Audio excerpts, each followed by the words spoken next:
morning, ladies and gentlemen. My name is Kevin O'Brien Chan, Chairman of Fontana Limited, and as such will be Chairman of this meeting. On behalf of the Board of Directors, I would like to welcome you to the 4th Annual General Meeting of Shareholders of Fontana Limited since becoming listed on the Junior Stock Exchange. Ladies and gentlemen, our Secretary, Ms. Denise Douglas, has confirmed that the required quorum of 2 members present in person or by proxy has been met, and I will now call this meeting to order. Let me introduce you to the directors present with us today. Seated at the table are, they can introduce themselves, Ann Chan, Executive Director and Chief Executive Officer, Raymond Therian, Executive Director and Chief Operating Officer. We're waiting on one other board member. She's on the way. This Heather Goldson is here, Independent Non-Executive Director. Ms. Denise Douglas, our Company Secretary. And we're waiting on Jacqueline Sharp, Independent Non-Executive Director and Chairman of the Audit and Compliance and Compensation Committee. Finally, my last introduction is Mr.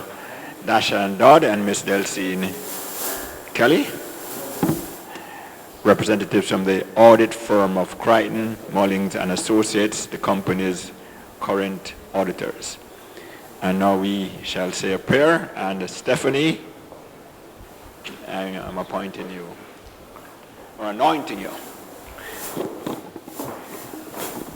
Hi, good morning, everyone. Please bow your heads for prayer. Almighty Father, for allowing us to gather again another year for our annual general. Pray, Almighty Father, that you'll continue to cover our directors, Almighty Father. Give them the wisdom and the knowledge they need to continue to allow Fontana to grow and flourish as a company. Let your will be done and let your name be glorified today. In Jesus' name I pray. Amen. Okay, and while not here, my father, the Chairman Emeritus, Bobby Chang, he couldn't be here today, he's in Canada. And spiritually, my mother, Angela Chang, called Fontana was started by Angela and Bobby Chang. And we're going to have a Fontana montage, so we can.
Ladies and gentlemen, let us now proceed with the business of this meeting as set out in the notice.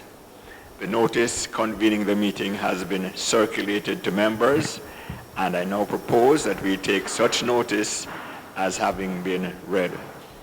For recording purposes, I request that anyone speaking at this meeting please state his or her name, and I remind the members that only registered shareholders or their appointed proxies or representatives can move or second motions, ask questions, and vote. We have provided a microphone for questions and comments from the floor, and we ask that you use it.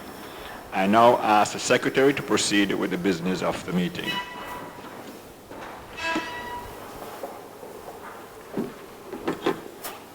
Morning, ladies and gentlemen. The accounts and the reports of the directors and auditors have been circulated previously to all members, and at this point I call on Mr. Darshan Dodd, representative of Crichton Mullins and Associates, to read the auditor's report, which may be found on page 36 of the annual report. Thank you. Good morning, everyone. Independent Auditor's Report to the members of Fontana Limited. Report on the audit of financial statements. Opinion.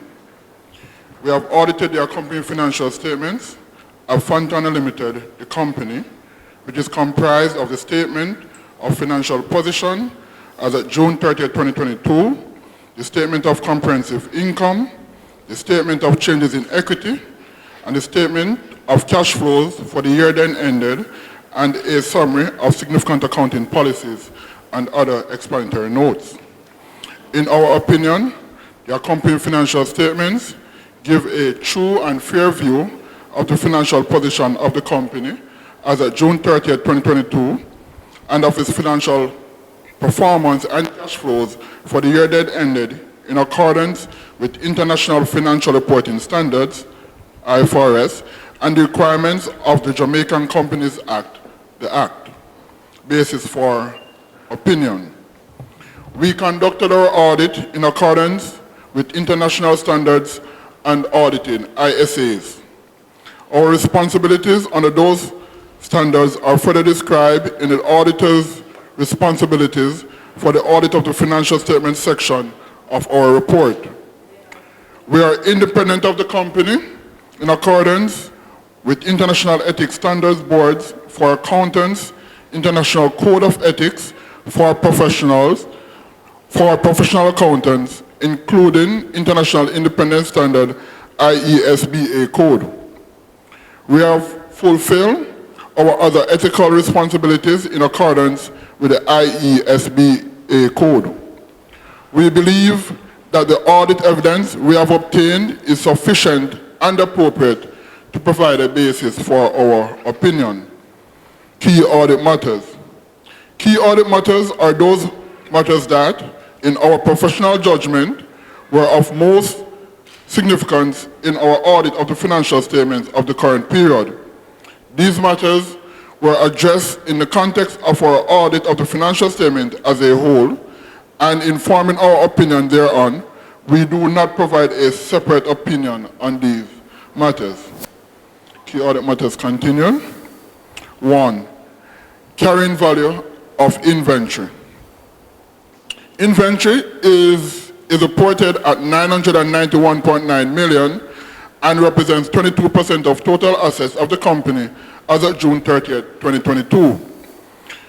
The inventory consists of a large volume of small and seasonal items. Inherently, the large volume of inventory creates a challenge for management to conduct inventory counts throughout the year, which contributes to the risk of inventory being materially misstated.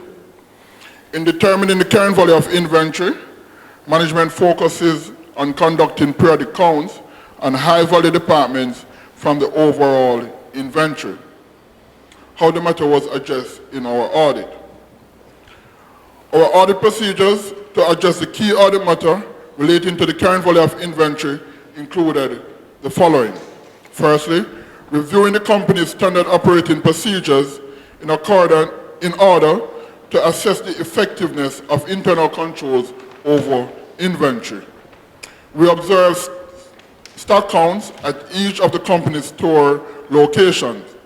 As part of this process, we selected samples to conduct our independent counts at each store.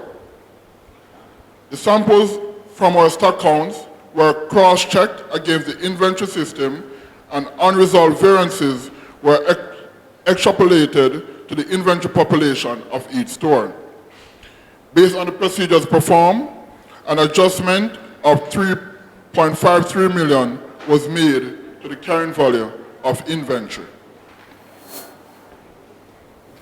Key audit matter number 2, goodwill impairment assessment. The company has a goodwill of 165.46 million arising from the acquisition of the Barbican store operation, which represents 3.6% of total asset as at the year end. The annual impairment assessment requires management's judgment and estimation in determining estimated future earnings from the store, taking into consideration inflation rate, growth rate, and other underlying assumptions. Our audit procedures to address the key audit matter relating to the impairment of goodwill assessment included the following. We have reviewed management's assertions, including the identification of the underlying cash generating assets. We have assessed and reviewed the store's historical performance and compare actual results to the approved budget. The analysis of the external and internal environment was taken into account in the assessment of store's performance. Based on the procedures performed, management assessment of goodwill impairment appears reasonable. Other information. Management is responsible for the other information. The other information comprises information included in the annual report but does not include the financial statements and our auditor's report thereon. The annual report is expected to be made available to us after the date of this auditor's report. Our opinion on the financial statements does not cover the other information, and we will not express any form of assurance, conclusion thereon. In connection with our audit of the financial statements, our responsibility is to read the other information identified above when it becomes available, and in doing so, consider whether the other information is materially inconsistent with the financial statements or our knowledge obtained in the audit, or otherwise appears to be materially misstated. When we read the annual report, if we conclude that there is a material misstatement therein, we are required to communicate with the board of directors. Responsibilities of management and those charged with governance for the financial statements. Management is responsible for the preparation of the financial statement that give a true and fair view in accordance with IFRS and the Act, and for such internal control as management determines is necessary to enable the preparation of financial statements that are free from material misstatement, whether due to fraud or error. In preparing the financial statement, management is responsible for assessing the company's ability to continue as a going concern, disclosing, as applicable, matters relating to going concern, and using the going concern basis of accounting unless management either intends to liquidate the company or to cease operations or has no realistic alternative but to do so. The board of directors is responsible for overseeing the company's financial reporting process. Auditors' responsibilities for the audit of the financial statements. Our objectives are to obtain reasonable assurance about whether the financial statement as a whole are free from material misstatement, whether due to fraud or error, and to issue an auditor's report that includes our opinion. Reasonable assurance is a high level of assurance, but it is not a guarantee that an audit conducted in accordance with ISAs will always detect a material misstatement when it exists. Misstatements can arise from fraud or error and are considered material if individually or in the aggregate, they could reasonably be expected to influence the economic decisions of users taken on the basis of these financial statements. A further description of our responsibilities for the audit of the financial statement is included in the appendix to this auditor's report. This description, which is located, previously disclosed as 5 to 6, forms part of our auditor's report. Report on additional matters as required by the Act. We have obtained all the information and explanation which, to the best of our knowledge and belief, were necessary for the purposes of our audit. In our opinion, proper accounting records have been maintained so far as appears from our examination of those records and the financial statements, which are in agreement therewith, give the information required by the Act in the manner required. The engagement partner on the audit resulting in this independent auditor's report is Larry Mullins, signed Cranton Mullins and Associates, dated August 29, 2022. Appendix to the independent auditor's report. As part of an audit in accordance with ISAs, we exercise professional judgment and maintain professional skepticism throughout the audit. We also identify and assess the risk of material misstatements of the financial statements, whether due to fraud or error, design and perform audit procedures responsive to those risks, and obtain audit evidence that is sufficient and appropriate to provide a basis for our opinion. The risk of not detecting a material misstatement resulting from fraud is higher than one resulting from error, as fraud may include collusion, forgery, intentional omissions, misrepresentations, or the override of internal control. We also obtain an understanding of internal control relevant to the audit in order to design audit procedures that are appropriate in the circumstances, but not for the purpose of expressing an opinion on the effectiveness of the company's internal control. We also evaluate the appropriateness of accounting policies used and the reasonableness of accounting estimates and related disclosures made by management. We also conclude on the appropriateness of management's use of the going concern basis of accounting and, based on the audit evidence obtained, whether a material uncertainty exists related to events or conditions that may cause significant doubt on the company's ability to continue as a going concern. If we conclude that a material uncertainty exists, we are required to draw attention in our auditor's report to the related disclosures in the financial statements, or if such disclosures are inadequate, to modify our opinion. Our conclusions are based on the audit evidence obtained up to the date of our auditor's report. However, future events or conditions may cause the company to cease to continue as a going concern. We also evaluate the overall presentation, structure, and content of the financial statements, including the disclosures, and whether the financial statements represent the underlying transactions and events in a manner that achieves fair presentation.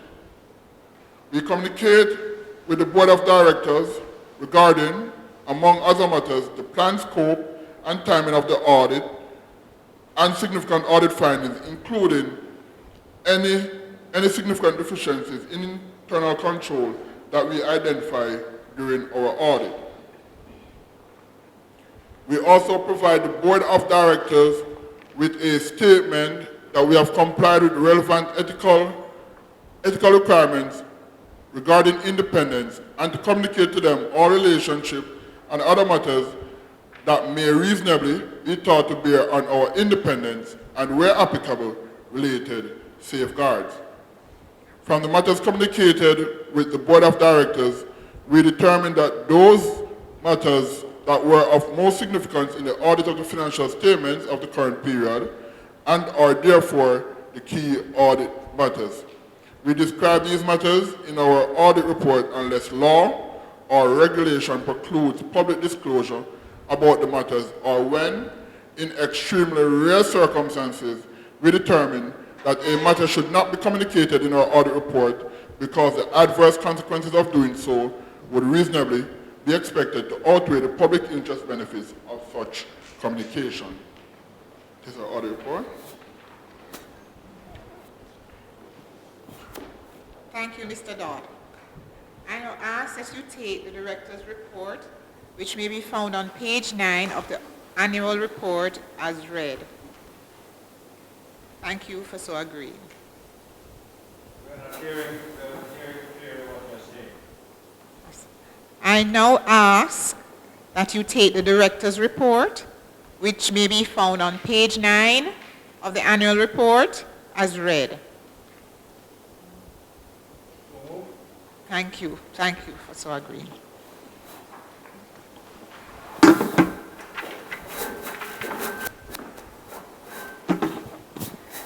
I will now ask our Chief Executive Officer, Ann Chan, to make a presentation.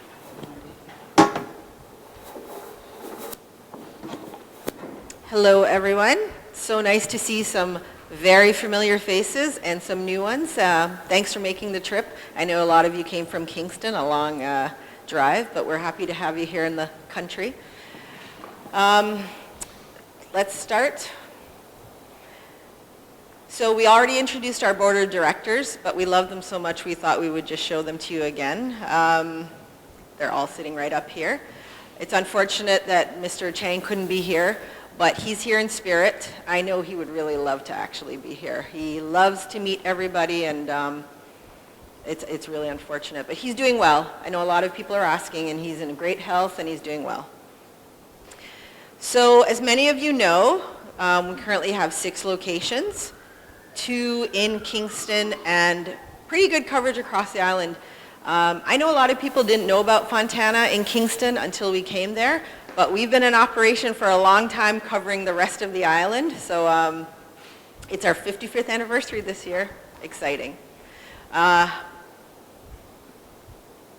So what happened this year besides COVID?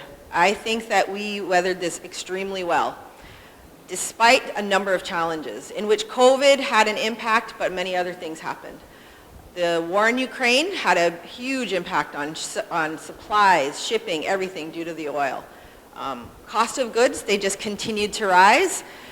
We had a lot of challenges locally, foreign-wise. A lot of them just slapped right onto their invoices, surcharge with no explanation, saying that it was temporary. So we were dealing with a lot of that for almost the entire year. We're still dealing with that. It's coming down now, but it was actually intense in the second year of COVID. Global supply chain challenges. As many of you know, we currently don't just buy locally. Of course, we are a huge supporter of the local market, but as many of you know, you can't get everything in Jamaica. We import from China, we import from Panama, we import from the UK, we import from Canada and the US, and all of those had a lot of challenges. Lead times, stock issues, freight. We were just having a conversation here that out of the California port, I'm sure many of you read about it, we had to do a lot of juggling to just try and get the goods on time to even get it here for last Christmas. Sometimes something that took 6 weeks would now take up to upwards of 4 months. So it was a lot of logistical issues that our COO here, Ray Tarian, worked wonders to make sure that we had the goods when people needed them. What else happened? Customers continued to budget their disposable income. Although we're a pharmacy, all of you know we sell a lot more than pharmaceutical. And so despite having that benefit during COVID, we sell a lot of things that were also affected by discretionary income. We were lucky, though, that we are able, while some things were declining, that we could really focus on the things that were going upwards. For instance, during COVID, cosmetic sales, which were extremely strong for, legitimately plummeted. I mean, nobody's going out You're wearing masks, so you can imagine that it kind of impact, and that's a big part of our business. So you're constantly struggling with what people are spending their money on during COVID. So that was a huge challenge. And the pandemic continued. I think that all of us were confident when this started in 2020 that it might be 6 months, 8 months. I don't think anybody anticipated how much of a global impact it would have, as well as how long it lasted. And we're still seeing some of the impacts even now. We're still not really out of the woods.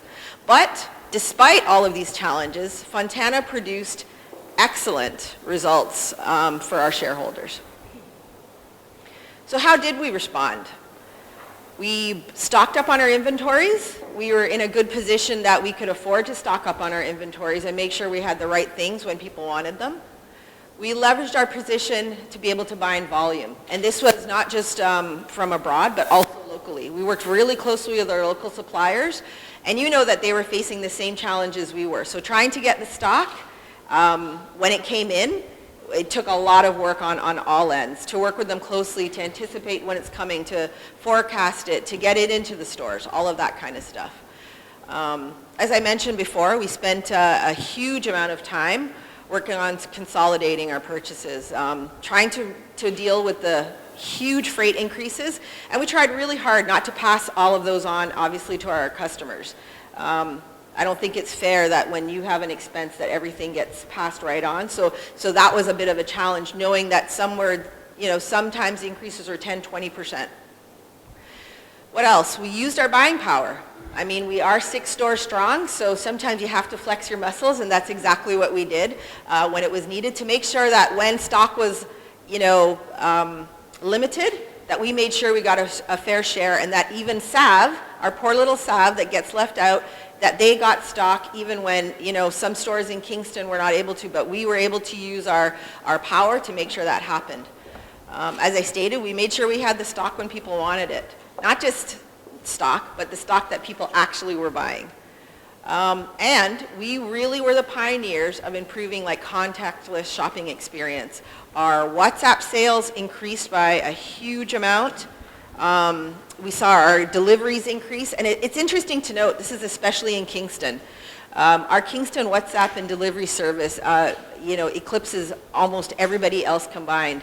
I guess Kingstonians really value their time, so they really want things on their own terms, and we were able to respond to that really quickly. We were the first ones that did curbside pickup, and it really took off, and we do this at all of our locations now, and that service does extremely well everywhere.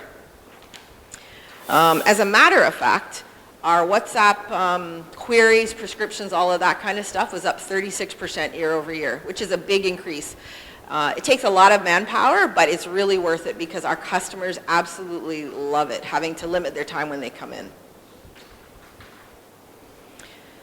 So I know this is the real reason everybody is here. You want to see the annual report and look at the numbers, although I know many of you have probably gone through it in detail already, but we'd like to highlight it here because we were lucky. Well, I don't want to say luck because this took a lot of work to get there.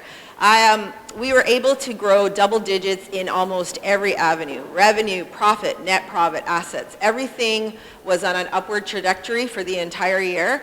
And I really want to thank, we have 2 people from our team here, our inventory, logistics, and our CFO, because this was really a team effort to achieve these results during the time that we were going through.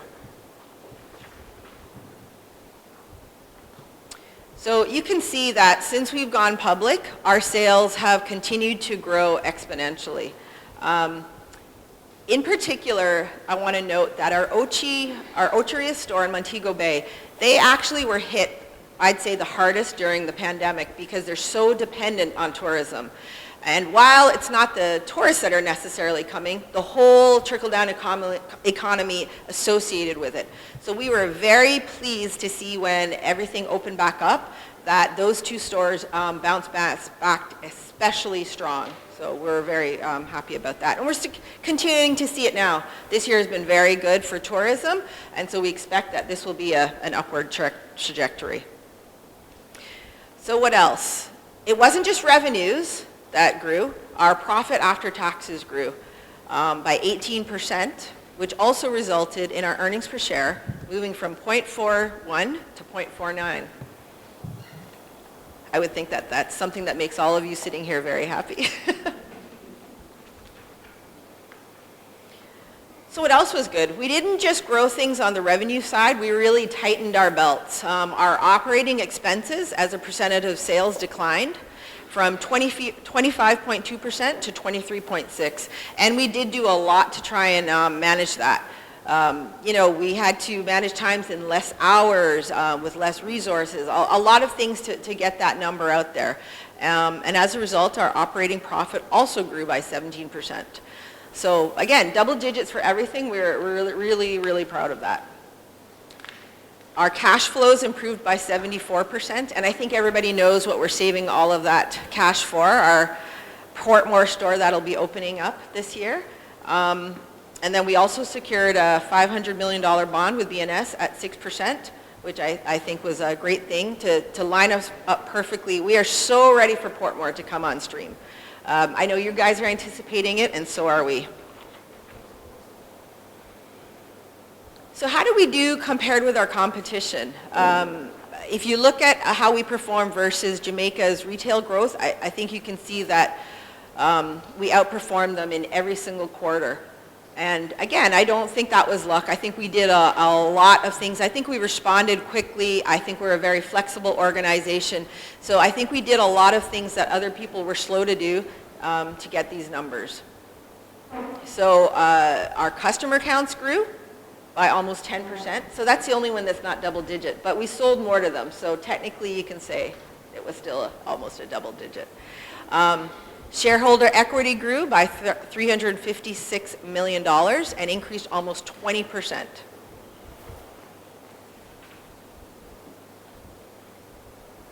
I see a familiar face there. Can you recognize that guy? So what else did we do? We were able to give our shareholders $250 million, a 25% increase over the previous year, and pay out 2 dividends, not just 1 dividend, but 2 dividends. And our stock price continued to grow and it closed our fiscal year at $10.19. Does anybody remember what our IPO price was? $1.88, that's right. So I think that in 5 years to grow it, you knew it right off the top of your head. I love that. Stuck in your mind. But to go from 188 to 1019 in 5 years, I think is really an accomplishment that we should be proud of. So we were able to pay the 2 dividends, and we're very happy about that. All right. So what else is going? Our team. Now, without us, none of the other stuff would have been possible. We are 433 employees strong, and when we add Portmore, we'll probably go up to over 500. Well, that's a guarantee. We'll be over 500. And how do we do it? I think all of you are seeing that globally, locally, it's becoming really hard to retain good people. So what do? Competitive salaries. We looked at our high resources constantly. We increased our staff recognition, we increased incentives. We did a lot to try and make our teams happy because we know that this operation is completely dependent on them, and there's nothing that we could do on our own to get those kinds of numbers, to have that kind of success without them. We did a lot of stuff for their mental health, for their regular health. We do a lot of team building things, fun stuff to kind of break up the monotony of the day, just try and make things a little bit fun for them. We remain committed to our fundamental principles: service, respect, family, and community. And we did a lot regarding CSR this year. I keep saying this year, we're in January, but you know what I mean, during our fiscal year. I think the thing we're most proud of was our part that we played in the COVID-19 vaccination. Any of you that have dealt with the MOH know that this was no easy task. It was a monumental effort. It's not like abroad where giving vaccines are part of the regular pharmacy. We had to do a lot. Hire nurses, administrative, get all kinds of equipment. But we felt really strongly that this was something, as a leading pharmacy chain, that we wanted to do our part in making sure that the country had access to vaccines as easily and as readily available as they could. And we worked really hard. We were the #1 private provider for vaccines. We administered over 7,200 doses, which is a big number. And I'm really proud to say we did our own internal campaign and we got 75% of our employees vaccinated, which is well above the rate. I think we'd never even hit 25% as a country. So to us, I think this is the thing that we contributed the most during that year. It was a ton of work. It was a huge effort. And I was really proud of the team and on how they performed.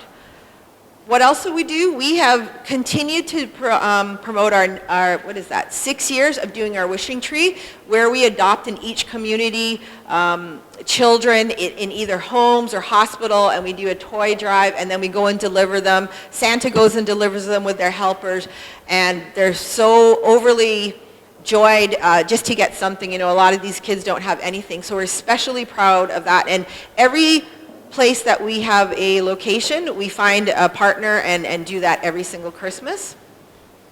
We have a bunch of other things, a number of them that we've been doing for years. Our Barbican Treat is in its 6th year, where we have a whole day for the Barbican community. We've been doing the unicycle partnership with these young students for a couple of years now. And we try to support as many things that align with how we feel, like health, youth, education on a very regular basis.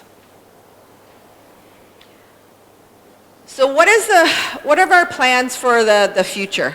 I know that's what you guys are really looking for, because I know that our fiscal year ended in June, and you're wondering, okay, so what else are you guys going to do now? We talked about this the very first meeting in 2020 before COVID. We had huge plans for a technological overhaul of our point of sale system. Now, COVID got in the way, and we had to put it off, but I'm really happy to say that we implemented a brand new point of sale system that has incredible technology. We're really giving the tools to our team to do their jobs faster, to do it better, and to ultimately benefit our customer. One of the things I have to tell you, if you go into the store and you don't have something, they now have a mobile app on their phone with real time that they can check an item for you, tell you where they have it, which store, which warehouse. We can look at our sales, we can look at our inventory, we can do everything right in the palm of our hand. It has automated receivables, this is where we're going as an organization. And I'd like to give a shout out to Damien there, who behind us, who spearheaded our entire rollout. I gotta tell you, we wanted to do it not in our busy season, which means we wanted to avoid November and December. The company had other plans, and we actually rolled this out in November during our busiest time. It was a huge risk, but it was necessary, and I'm happy to report we had a few slow, 1 or 2 weeks, but honestly, it went so well. And it's the single biggest investment we've had in our company in the 55 years, and I think it's going to fundamentally change how we do business all around. So we're exceptionally, exceptionally proud of that. And the reason I'm talking about it, even though it's plans, it happened, but it's been in the works for 3 years. It's very robust, and I think it's going to really transform our business. And of course, we're expanding. I know you keep hearing about Portmore. It has been a bit delayed, but that had nothing to do with Fontana. That had to do with the developer. It had to do with the dualization. It had to do with a lot of stuff. It's out of the ground. We're already fully planning. We're doing all of our ordering. Everything from our end is on track, and Portmore will definitely be here before the end of 2023, and earlier if we can get it. But we're looking more like September for full opening. We'll take over in the summer, and we'll plan to open to the public in September. So we talked about this also. What we recognized is, as we've grown in Kingston, our main warehouse was in Montego Bay. But as we open Portmore, and we have 2 locations in Kingston, and a lot of the growth for Fontana is coming out of Kingston, We said we needed a warehouse that could manage the logistics and help us, you know, to get ready for what's coming. Because once Portmore comes on board, we can't manage to do everything out of Montego Bay. So we opened the ferry warehouse in July to allow, obviously, increased flexibility, quicker turnaround time, to do all of that kind of stuff. The other plans we have launched our Fontana Foundation, soft launch, but we're going to do a full-blown this year. We've actually already done 2 memorial scholarships at UE and UTEC that are in place since September. So we have a lot of things that happened after June of 2022. And as I mentioned, it's our 55th anniversary. What do you guys think of our 55 logo? I think it's very modern and clean and sort of embodies, you know, where we're going as a company. Like, we're 55 years old, but we're not old. I think it's, you know, we're on the verge of doing even greater things, Portmore coming on. We have a lot of other things planned, some things that we can't really say out loud. But we do have a lot of other plans other than what we've just mentioned here. So anyway, that's it for my presentation. I hope that gave you a good snapshot of what Fontana is all about, what happened during a very difficult time for us, and lots more to come. So thank you.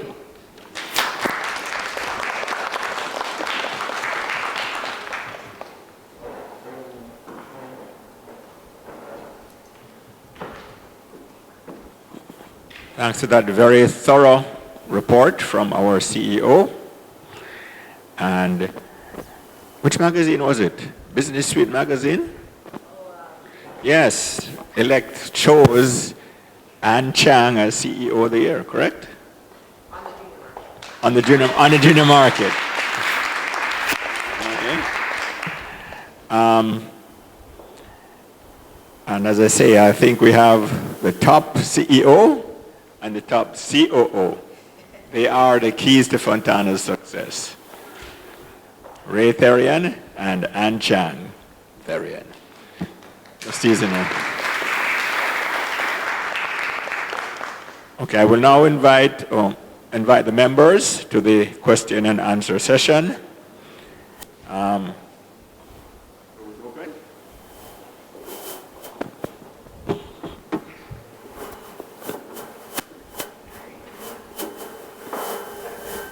Chairman, good morning to you and your members of the board, and fellow shareholders, good morning.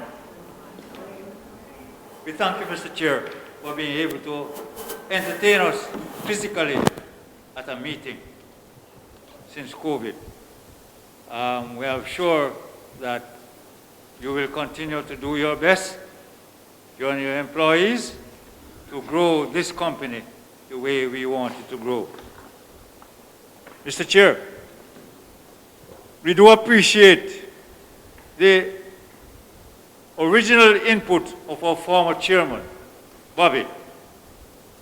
Kindly convey to him our thanks for this input that he put into this company, and that we will continue to hear him and to see him. May God's blessing be with him as he goes, continue to enjoy himself. I'm sure you want to be here. By the way, he's 92, right? The youngest to be 92-year-old man in the world. But he's still 92, so you can't travel as much as he. Thank you, sir. Mr. Chair, it was a very good management discussion and analysis, very informative. And I'm sure fellow shareholders will share the view that this management discussion and analysis has been very informative. Thank you very much to your team and those who made this preparation. Mr. Chair, through you to the auditor. Mr. Auditor, although I appreciate what has been in your report, I am of the opinion that this information is not your saying, but professional working. Question: why does impairment and assessment requires management judgment? Page 38. Why does it requires management judgment? Okay. So Staples, the standard that deals with impairment requires management to prepare that assessment first and foremost, and then it's presented to the auditors for their review. So it is the responsibility of management to do that initial assessment. Thank you, sir.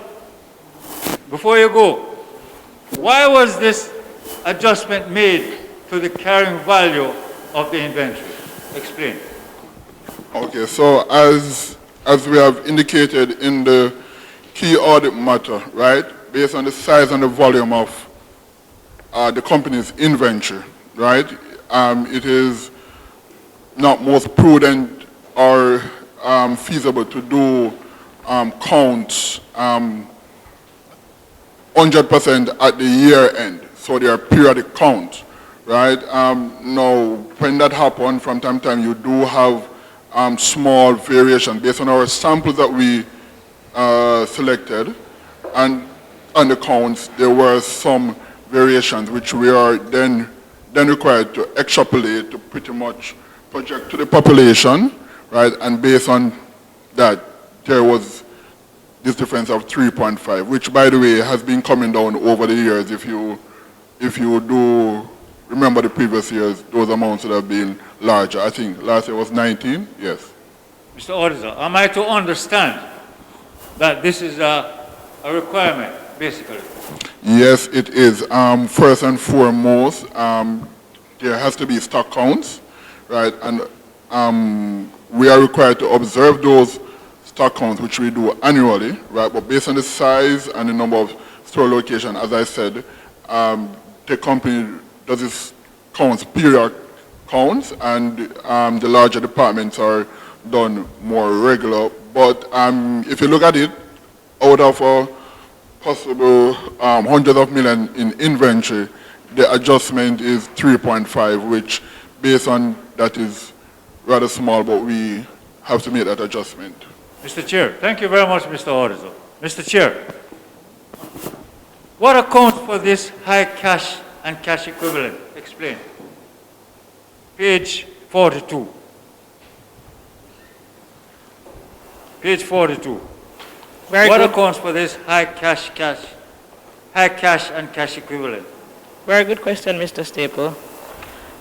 The high cash and cash equivalent resulted from our bond that we received in December 2021, $600 million. What type of bond?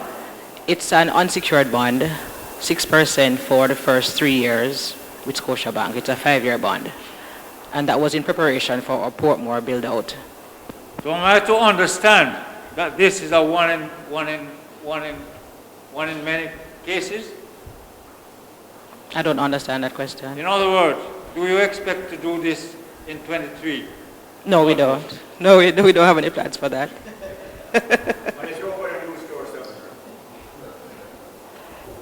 Mr. Chair, page 43.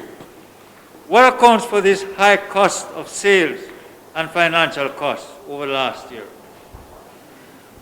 Page 43. Mr. Staple, it's obviously just a function of the growth of our business from, obviously you see how our top line is growing. So part of that is the other expenses that are from a ratio perspective and growth aspect of it. So it's just a natural progression of growing the top line. Well, your financial costs, why was this so high? So the financial cost too is also it's also a result from the bond we got. So now we have to pay bond interest. Okay. And that wasn't there before. So the bond had a lot to do with all of this? Yes, that wasn't there prior year. Page 62, Mr. Chair. What is this new point of sale? Page 62. What is this new point of sale? So, Mr. Staple, I think we covered it a lot in the CEO presentation. This is literally it's a transformation for us from a point of sale perspective into how we're going to manage our inventory, how we actually interact with our customers that way, how we can track inventory, how we can literally track sales, how we can look at all aspects of our business like this. And that was launched. So this has been over the last 2 years, and we actually launched it in November. And how will this impact on our company? I'm sorry? How will this impact on our company? Well, it should provide us a much more efficient way for us to utilize our inventory, maximize sales, maximize inventories. It's going to transform all aspects of it. So this will happen and will impact on all our distribution centers throughout Jamaica. Correct. It's not just the distribution though, it's the in-store experience. It covers it's the in-store experience. Remember I mentioned in my presentation, say you come in, Mr. Staple, and you want this cup, and I only have one, but you want 10. Now they can look at it and see where it is, so I can get it to you faster. Like look at our inventories, manage, pick up stuff quickly. It's going to impact every part of our business. And my last question, page 71. Explain this very high credit loss of 5.2 million over 90 days.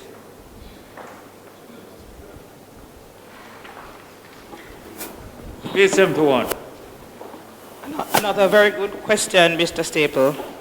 Our risk exposure from our receivables is not a true representation here. The fact is that our receivables are from our persons that we do existing business with. So for instance, we have in-cap rentals.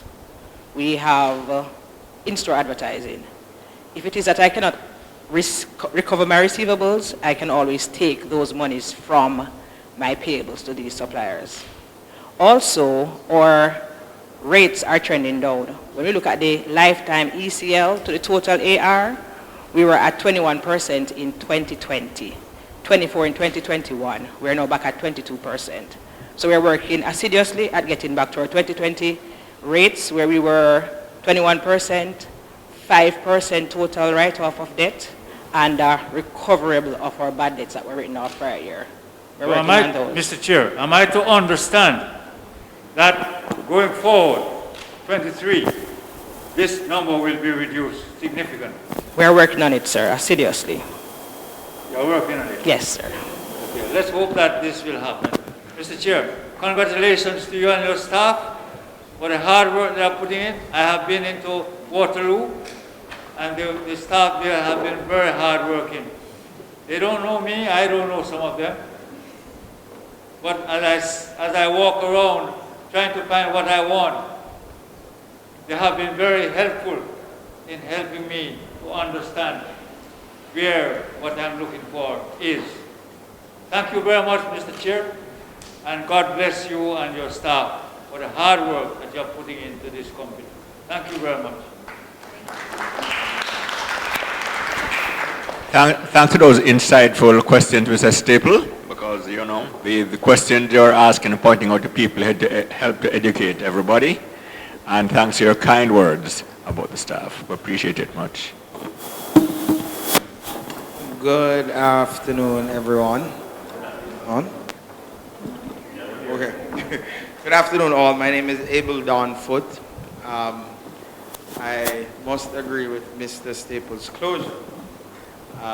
His closing statement about the staff. I think that in terms of an organization, the staff members are world class. My personal interaction with them, you know, is nothing short of exceptional. That is my interaction across the board. It's not unique to Waterloo, it's not unique to Montego Bay. It's across the board, every single location, every single staff member. When they relate to the customer, because I observe them too, they're passionate about the mission, the job, the organization, and I think you guys have a phenomenal team, and you know, a huge focus, as you alluded to, will be talent retention, you know, to keep them. It's second to none. I just had to comment on that. And I think you guys have done a good job at selecting each staff member and keeping them. Insofar as the report is concerned, my only question would be my observation of the bottom line. You guys have managed to grow the EPS and maintain solid margins in the face of COVID. 1 year, you doubled net profit from about 270 million to 500 million. And for the latest report, the margin is somewhere about 18% in terms of net margin. You guys managed to do that in the face of supply chain issues and increased costs with logistics. And you know, holding a steady ship, managing the ship well. Am I to understand that had COVID not been a thing, if we were to see a higher margin solely based on the management style and just organic growth of the company? So that's my query. What do you guys think? I'll let Ray answer. Thanks for the question, Mr. Wood. I think to your point, there was an aspect of supply chain issues and specific freight costs when you look at some of the aspects of overseas imports for us, that it was literally impossible for us to continue with the margin that we had obviously had wanted to. It was the price elasticity for some of the products was just not there. And so when you were looking at freight costs of being almost the same amount of the CIF value of products that we're importing, you literally cannot possibly recover that and continue that margin. So the fact of the matter though is, as we moved into this latter part of 2022, freight costs have gone from, if you look at Asia freight rates, have moved from $18,000 on a container to now $3,000. We're back to levels prior to COVID, if not even better. You know, obviously we're seeing a slowdown globally right now. And the other aspect is there's a lot of suppliers that are overstocked right now that are looking to move product. And I think because of the fact, the size of our organization, we can take advantage of these opportunities. And I think from a margin perspective, potentially we'll see some improvement. Excellent. That's what you wanted to hear. Indeed. Congratulations to you guys for doing a phenomenal job. When I look at the brand, I consider it not only to be a great growth brand in Jamaica, but possibly regionally too. You guys, I think, can punch way above the weight in this local market, because I really don't see a viable competitor for this organization. So congratulations, guys.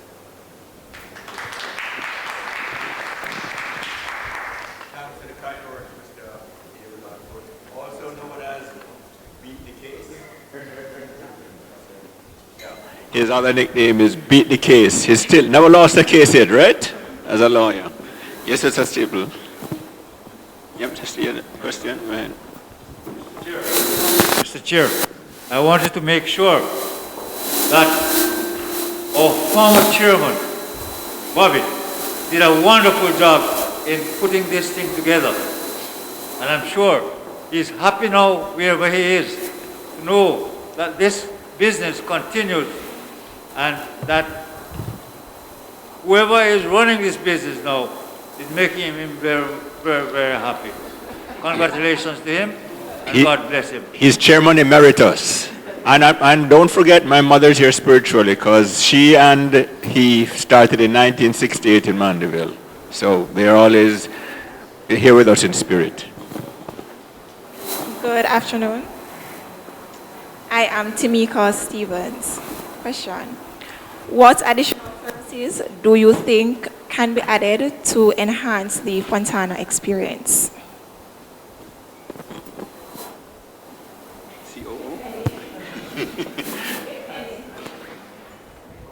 Well, as I say, Fontana is about opportunities, right? When we see an opportunity come, we will always investigate it. We consider ourselves a listening company. Whenever people approach us about anything, I say we are always willing to listen.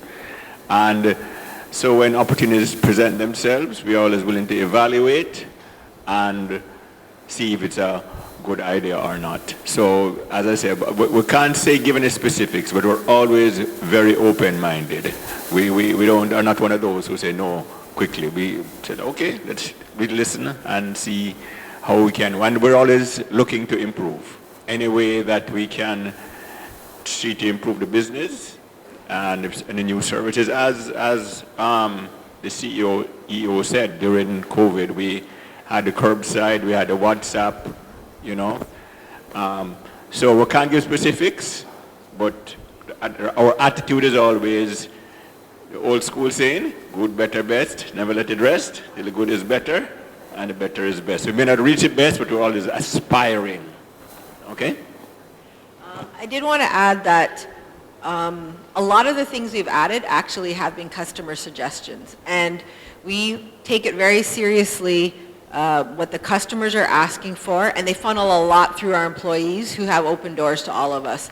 So a number of services that we've added or products have been, you know, people bringing it up. You can't think of everything, right? So you got to always have your ears open. So for instance, we added the engraving, which has been going extremely well. I'm not sure if all of you are familiar with it, but it engraves on a number of different things. So we're always looking to add those types of things that we see there's a void in the marketplace. And we also look a lot to North America and the other countries, but we never make the mistake that everything that works abroad will work here. But we do try to stay ahead of the trends to make sure that when it does start, you know, resonating with Jamaicans, that we're there. Our goal is always to be the trendsetter and to always be, you know, what people say, like foreign. Although I think everybody should start expecting foreign here and stop using that term. Like, I feel like everybody should look like Waterloo. That's what I think. Did we have any other questions? We had some that were sent in. Let me just address a couple of them right now. Yeah, sorry, go ahead.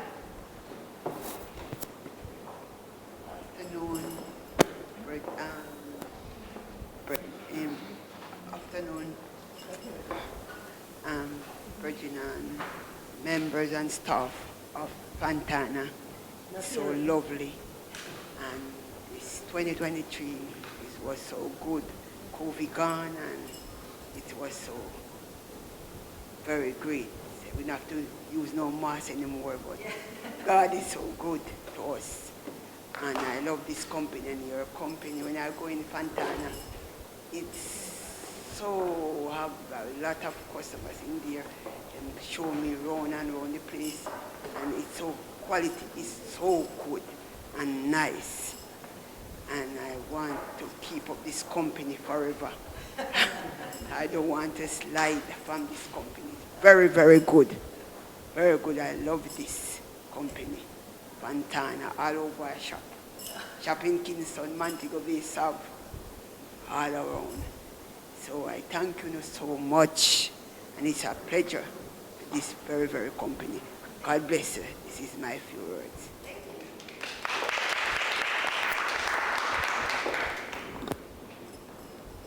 Any other questions before I read some of the ones that were sent in? Fontana has a substantial amount of cash, some meant to address ongoing operations. Will all of it be spent on Portmore?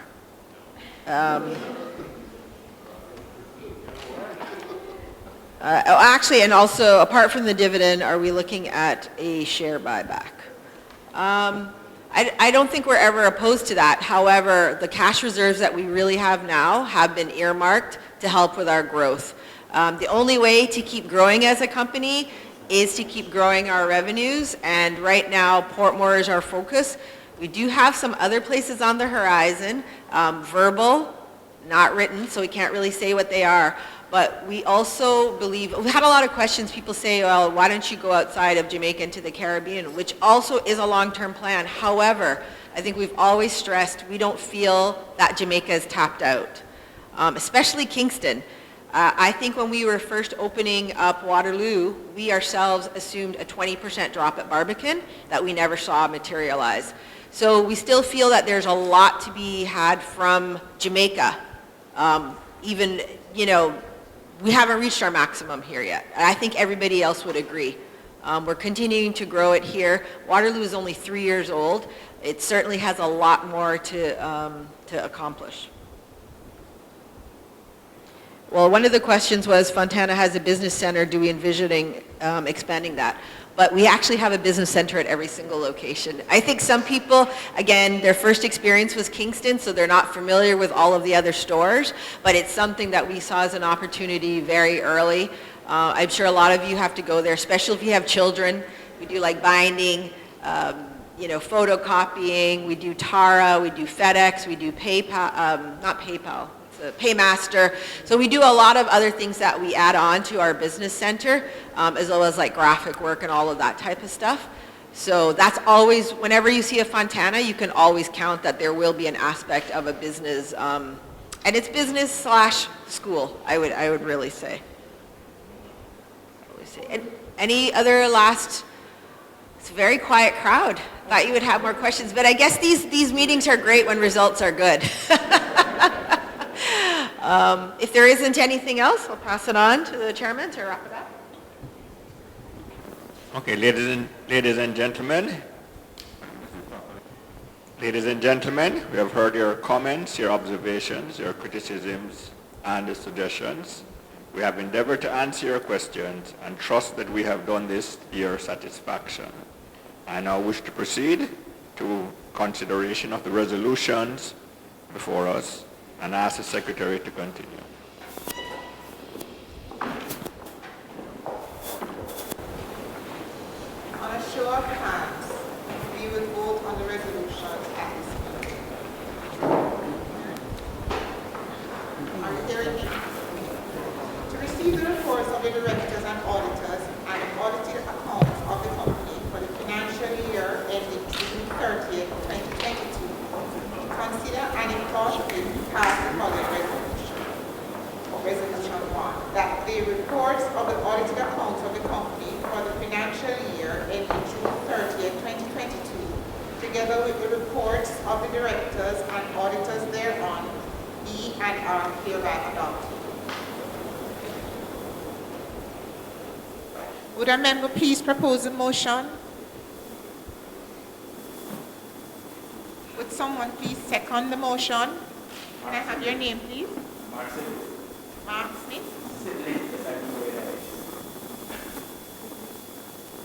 Those in favor? Those against?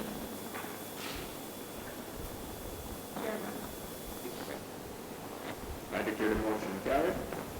We now come to the reappointment of directors. Be it resolved that Raymond Therian, who is retiring by rotation in accordance with Regulation 97 of the Articles of Incorporation, be and are hereby re-elected as a director of the company. Would a member please propose the motion?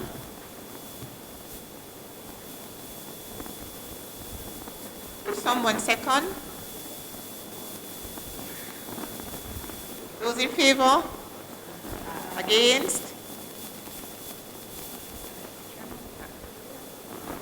I declare the motion carried. Be it resolved that Ann Chang, who is retiring by rotation in accordance with Regulation 97 of the Articles of Incorporation, be and are hereby re-elected as a director of the company. Would a member please propose the motion?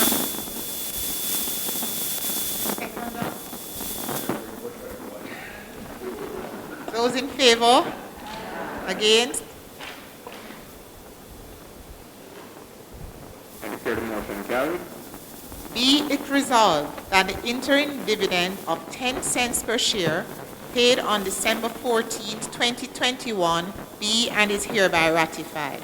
Would a member propose the motion? Seconder?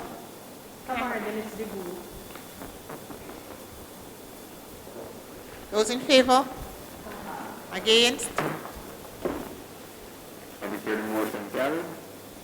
Be it resolved that the interim dividend of 10 cents per share paid on June 24th, 2022 be and is hereby ratified. Would a member please propose the motion?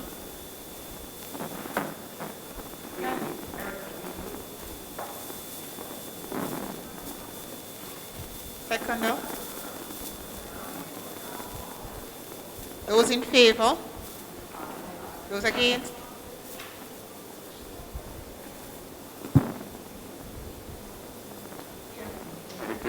Carried. The next item on the agenda is a resolution regarding the remuneration of the directors of the company and is as follows.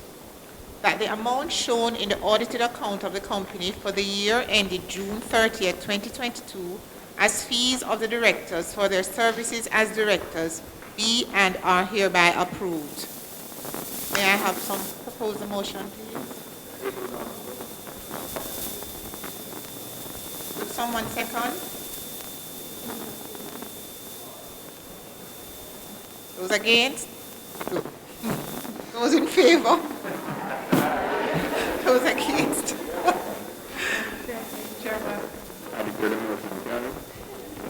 All right. Messrs. Crichton Mullins and Associates has agreed to remain in office as the company's auditors, and we wish to retain them based on their satisfactory performance.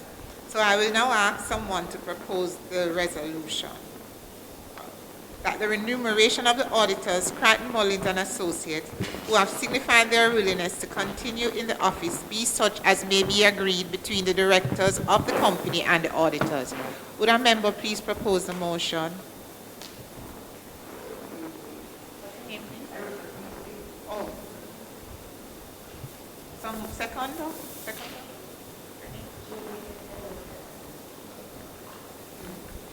Those in favor? Those against? Chairman? Okay. Ladies and gentlemen, that concludes the business of the annual general meeting. On behalf of the board and management of Fontana, we thank you for your continued commitment to the company and look forward to seeing you next year as we again report on our stewardship of the investment that you have made in this great company. Thanks again. Thanks everybody who came. We appreciate it. Oh, yeah. And a prosperous and healthy new year to 2023 to everyone.